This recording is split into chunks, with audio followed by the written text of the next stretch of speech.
Pirms aicināt viesi, gribētu prezentēt vēl kādu lietu. Mēs ik pa brīdim, bet iepriekšējās nedēļās mēs tikām pie pilnīgi jaunu seriālu, ko mēs atradām, mums atsūtīja kaut jaunieši, kas ir safilmējuši seriālu. Ļoti patika, mēs saņēmām ļoti daudz vēstules, rakstītās, ļoti maz ēpastus. Twitterī gandrīz vispār neviens nepieminēja, tāpēc mums likās, ka tas ir kolosāls seriāls, kas krīt cilvēkiem uz nerviem, un viņu vajag turpināt rādīt. Un gadījumā, ja palaidāt garām neliels ieskats, kas notiek idiotu pasaulē. Ir cilvēki, kuriem liekas, ka visi ir idioti, un pasarījās pa viņiem. Lūdzu.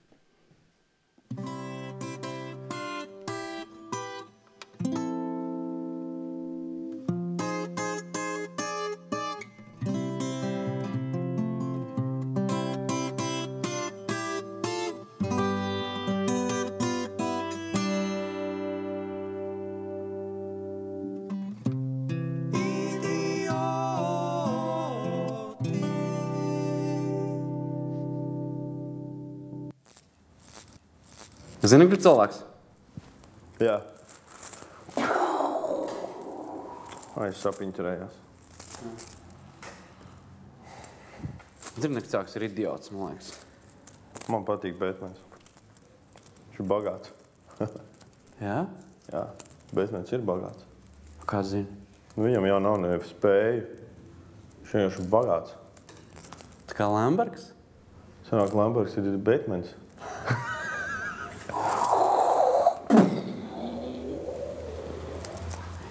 Lambergs ir Batmans, Lambergs ir Batmans, Lambergs ir Batmans. Ventspils ēnu debesīs. Batmans ar rītdienu.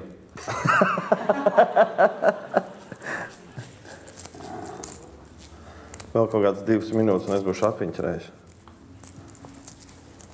Kas tad ir Robins? Āboltiņa. Kāpēc? Jūs sarkans. Jā.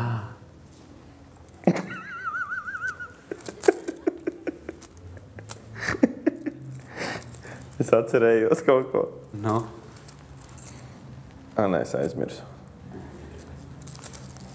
Man tā beigi bieži ir. Tikai tas nav nekas smieklīgs, ko es atceros.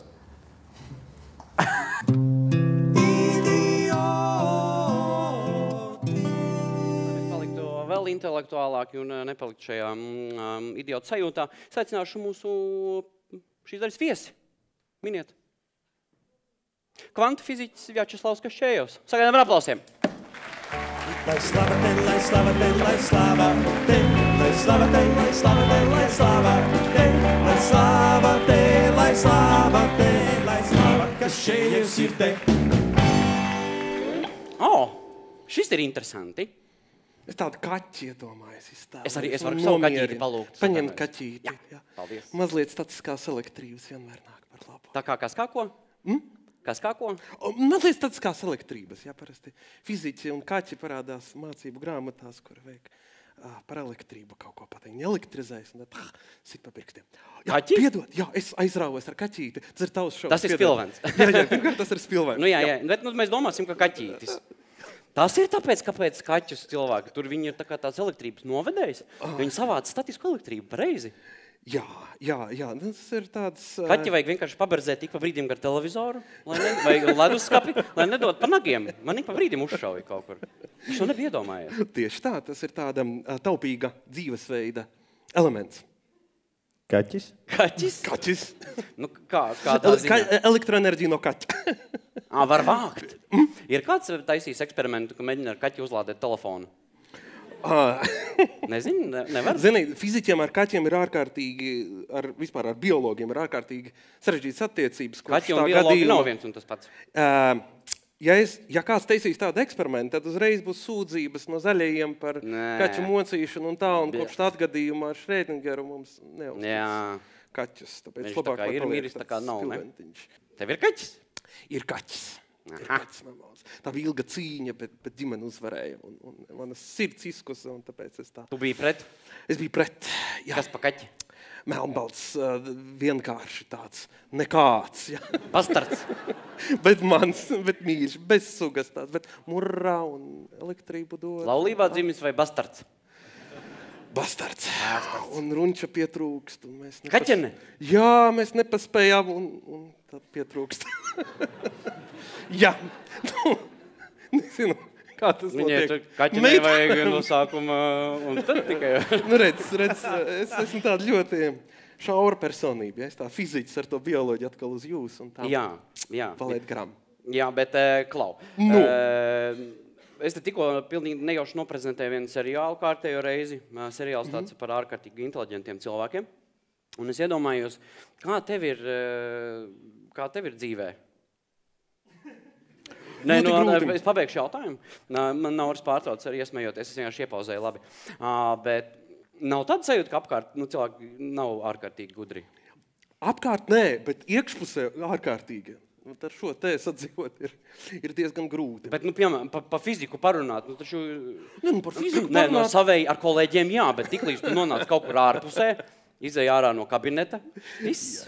Jā, tad ir traki, tad ir viss, jā. Cilvēki neskapēc reiz sāk atzīties, kā viņam gājas fizikā, jā, vai cik kāds bija atzīmes un tā. Bet cilvēkiem jāļauj izrunāties. Tas bija tas, ko es gribēju tagad darīt, tagad es nedarīšu. Vai ne? Man arī bija priekšmeti, kur bija traumas, mūzikas, literatūra. Dejas vispār man ir pilnīgi nesasniedzama dimensija. Nopietni, es ļoti centos, bija tīrs eksperiments vidusskolā, mans klases biedrs. Jūs eksperimentējāt ar dejām? Ar cilvēkiem, eksperimenti ar cilvēkiem, tie ir visinteresantākie. Vai varēs iemācīties, vai nevarēs iemācīties? Jā. Es ātri vien paliku tajos zaudētājos, jo man visu laiku ir jādomā, kur tās kājas likt un tik ātri, un man galva uzsprākst, man nav tik daudz prāta resursu, lai visām tām kustībām izsekot. Tas ir ļoti, ļoti grūti. Nopietni. 1, 2, 3, 1, 2, 3, 1, 2, 3, 1, 2, 3. Bet katru reizi tev ir jāzina, kur to kāju likt, un tad ir jāpagriežas, un tad ir viss, tad ir overflows. Jā. To griezienu es ar citu nekad neesmu saprast. Soļot man patīk, bet kāpēc ir jāgriežās, man nav skaidrs. Tā kā es atrādu to meiteni kādam, kurš grib apstīties, tā kā meitene griežās, un es saprotu, es vienkārši viņu nočakoju, kas tur ir. Kas tas man te ir gadījies? Ok. Labi. Bet kāpēc abiem ir jāgriežās? Tas tiešām ir... Man nebija ienācis prātā, tas ir pilnīgi muļķīgi. Kāpēc muļķīgi? Uz katru lietu var paskatīties kaut ko ļoti muļķīgu un kaut ko ļoti gudru. Tāpēc es teiktu, ka tas jautājums par idiotiem ir tāds relatīvs. Relatīvs. Es gaidīju, ka viņš varētu izrādīties relatīvs beigās. Bet...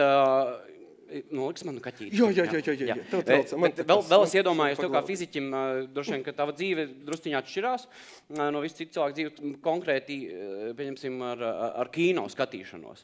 Ja es aizēju uz kaut kādu Matrix vai uz, kas tagad bija, gravitāte vai Interstellar. Es pat nevaru aiziet uz gravitāti. Es skatos, kāpēc viņa ir gravitāte, ja tā ir gravitācija. Ja, man jau biļetes stirgojot, jau ir slikti. Ja, un tā.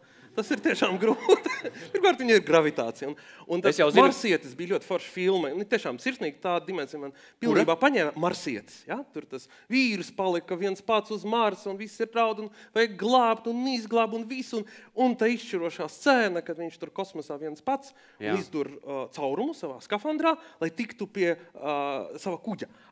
Es jau uzreiz iztēlojos, kā viņš iegrieztos, un to kuģi nekad nesasniegtu, un tas ticamības elements pilnīgi pazūd. Ja? Jā. Un tā slimīgā domāšana ir jāgriež kaut kur tādā konstruktīvā gultnē. Tu skaties mājās? Jā, nē, uz kino bija aizgājis. Mēs pēc tam uztaisījām fizikas olimpiādē uzdevumu. Ja? Cik ilgi viņi tur grieztos, vai pietiktu skābekļi un tā. Bet mākslas un zinātnes saskarsmes punkti tie tādi ir sarežģīti. Man vēl tev daži tādi zinātniskas dabas jautājumi. Matrix filma. Man vienmēr ir interesējis, kā viņi tiek caur tiem vadiem. Tātad, kā es saprotu, viņš piezvana, tad viņam kaut kāds signāls, viņš tiek iekšā tajā vadā, jo tur rādīja. Un tas vads ir kaut kur citur aizved. Un viņš pa to vadu kaut kā tiek tur. Jā, viņš jau tā kā viss ir tāds, viņa kā nav. Vai ne? Jā, tā kā ir, tā kā nav. Bet ja nomirst tur, kur viņa nav, tad viņš nomirst arī tur, kur viņš ir. Jā. Nu citādi nebūtu interesanti, ja viss tā būtu pavisam pēc matricu likumiem. Jā.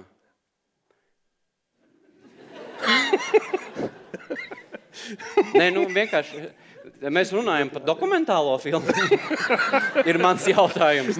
Vai tā ir dokumentālā filma? Un tas ir tas lielais jautājums. Ja mēs būsim matricā, kā mēs to zinātu? Vai tu zini, ka tu neesi datorsimulācija? Vai tu esi pārliecināts? Jā. Tu kuru tableti dzēri, sarkano vai zilo? Tu neatceries! Es neatceros. Un tās ir ļoti aizdomīgi. Es neatceros. Tie, kas ir īstie, viņi tur ir, padomā rūpīgi, vakarā. Nē, sievietēm vieglāk, viņām katru dienu tabletīt jāiedzer. Viņām vieglāk atcerēties. Labi. Vēl tā atpakaļ nākotnē ir tāda filma, kur ar mašīnu ieskrienās līdz 80 un tad pazūda. 88 jūdzem stundā, jā. Tas ir nenormāli ātri. Es vienkārši Bobi teicu 80. Bija 88? Jā. Tas ir tik skaisti jau un atlido. Man vienmēr likās, ka, lai aizceļot nākotnē, ir jāsniedz vismaz 100 jūdzes stundā. Izrādās 88. Jā, redz, tā pavisam godīgi, tā nākotnē vēl kaut kā var ar tiem lieliem ātrumiem atpakaļ, tāpēc jau tas skaistums, tāpēc jau tā māksla, Back to the Future. Tā. Reāli var aizceļot? Pilnīgi vēs, mēs varam aprēķināt pēc relativitātes teorijas. Ja tu iekāptu... Aprēķināt, tas ir kaut kas cits. Aprēķināt jau visu kaut ko var. Cik nav tirgū pienāk čalis un tev aprēķina un tev nav naudas? Tas skaistums ir, ka tevi iesaidinot vilcienā, tev laiks rīt lēnāk. Un ja tu visu laiku braukāt, uz kurien tu brauktu ar vilcienu? Uz Zilupi, kur te vēl? Uz Zilupi, pareizi. Uz Zilupi un atpakaļ. Uz Zilupi un atpakaļ. Tu novecotu lēnāk nekā es. Ja? Līdz ar to tu būtu aizceļojis uz nākotni mazliet ātrāk. Ne? Kad par Eiropas naudu vēl Rail Baltica uzbūvēs, domājies, kādas iespējas pavērs? Ja? Pilnīgi nopietni. Mēs dzīvosim mūžīgi. No kidding. Pagaidi, tas tad sanāk, ka tie čaļi, kas strādā vilcienā, kas ir vilciena vadītājs, viņš tagad vienkārši... iedomājies lidmašīnu piloti.